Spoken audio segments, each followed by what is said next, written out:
Hurricane Joaquin leaves devastation at several family islands. 55-year-old Donna Basili was found guilty by a jury of murdering her husband, and the BC bribe taker faced the courts. Find out about those stories and others. I'm your host, Krishna Virgil, and welcome to the Tribune's Top 5. Prime Minister Pierre Christie said come election 2017, he is confident that his administration would have been seen to do wonders in this country. Prime Minister Pierre Christie said on Thursday that he is satisfied his administration will be judged to have done wonders in this country, as he expressed confidence about his ability to be re-elected as the Progressive Liberal Party's leader at its November convention.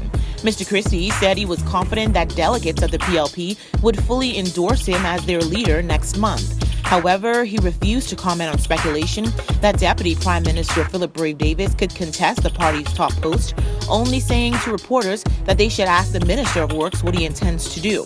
Mr. Christie spoke to reporters on the sidelines of the law enforcement torch run for Special Olympics Annual International Conference opening ceremony.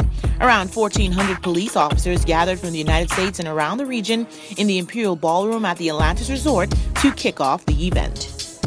Police have arrested 4 men in connection with the death threats posted on Facebook against a senior police officer.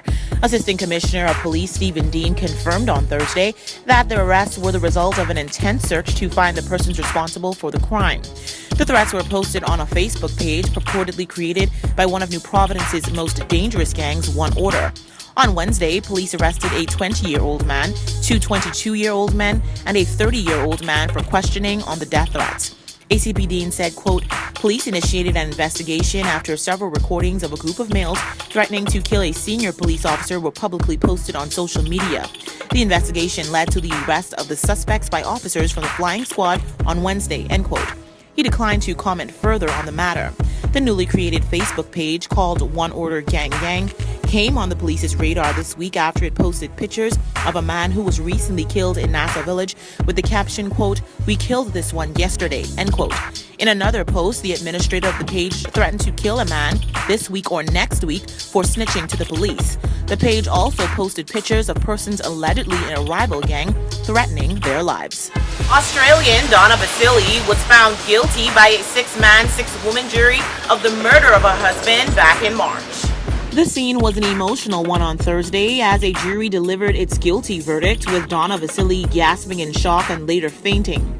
The jury unanimously found that the 55-year-old was guilty of stabbing her millionaire podiatrist husband, Philip Basili, at their home at Old Fort Bay. Her sentencing is scheduled for November 10th. However, her legal team plans to appeal the verdict. Mrs. Basili, who was crying even before the 6-man, 6-woman jury entered the courtroom, required 2 woman police officers to lift her off of the floor of the caged prisoner's dock moments after the guilty verdict was returned.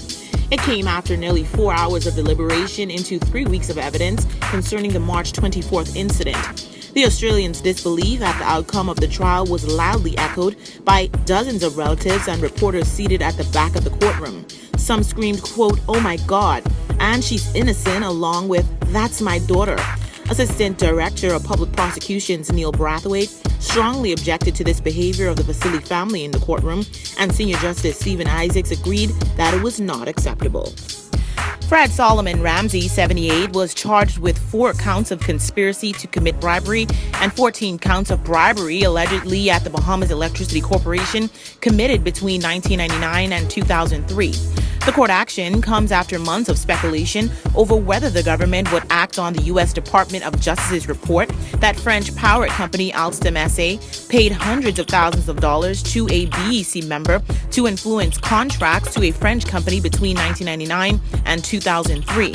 This is related to a widespread scheme involving tens of millions of dollars in bribes to countries around the world, including Indonesia, Saudi Arabia, and Egypt. Mr. Ramsey has denied that he collected more than $500,000 in bribes over the 4-year period. Hurricane Joaquin arrived to the Bahamas this week and forced the closure of several schools and businesses, caused isolated flooding on certain family islands, and brought to light issues with the National Emergency Management Agency. People in Acklands complained on Thursday that they were not given enough warning from the relevant agencies about the passage of Hurricane Joaquin, which left dozens of people in the southern islands trapped in their homes due to severe flooding and hurricane-force winds.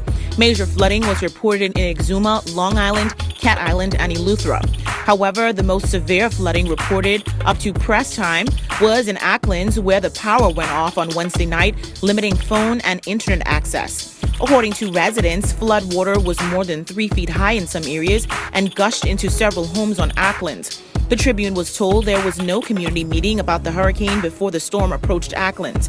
At least 10 people were trapped on nearby Savannah Key on Thursday, over which the eye of the storm was expected to pass without proper shelter or communication. However, National Emergency Management Agency Director Captain Stephen Russell told the Tribune on Thursday that all of the affected islands were given multiple warning as soon as officials had the relevant information. He said the problem was that some residents did not want to leave their homes and they are refusing to go to the shelters. He said that in many instances, police had to be called to get persons out of their homes. Long Island MP Loretta Butler Turner has also reported that several families had to be evacuated and rescued from their homes due to the storm. For hurricane updates, just log on to our website at www.tribune242.com. Like us on Facebook, the Tribune News Network. Send us a tweet at Tribune242 or subscribe to our YouTube page, Tribune242. It's October. We're paying for breast cancer awareness.